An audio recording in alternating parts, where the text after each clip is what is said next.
May sa atulong ken kontribusyon ti Baguio Correspondents and Broadcasters Club iti turismo ti syudad ti Baguio ti panangisayang katda iti tinawen na Lucky Summer Visitor.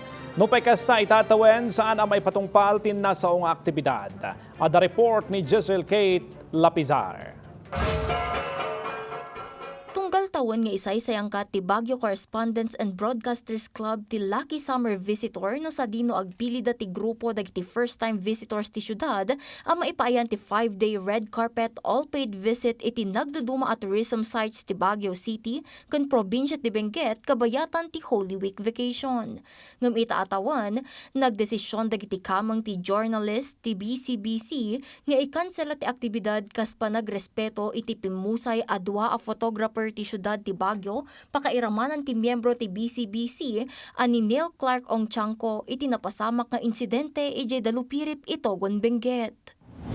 Everybody find it very awkward na nandun tayo nagsasaya, tumatawa o nagpa-party na ganun yung nangyari sa kanya. And again, lahat naman tinuturing na kaibigan, kapatid si Brother Neil, kaya unanimously approved by the officers and also including yung ating mga members na i-cancel muna this year yung ating search for Lucky Summer Visitor. Malaksid iti data, may samat lang arason tipan nakakansela ti aktibidad, tipan nakikaykaysada iti energy conservation, iti baot ti mapaspasamak aparikot nga ituntunda ti agtultuloy agubat iti Middle East.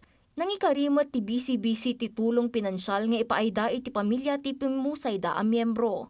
Iti baot iti pan nakakansela ti Lucky Summer Visitor, maituloy ti media camp no sa dino mangipaayda iti kamang ti BCBC ti tribute para iti pimusay da ang miyembro tapno malagip kan marambakan ti nagbalin abiyag kan kontribusyon na kas may sa a photojournalist.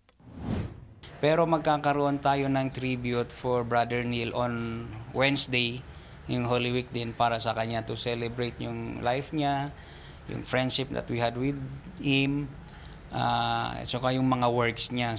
Jezryl, Khate, Lapizar para iti Pambansang TV, iti Baro, Pilipinas.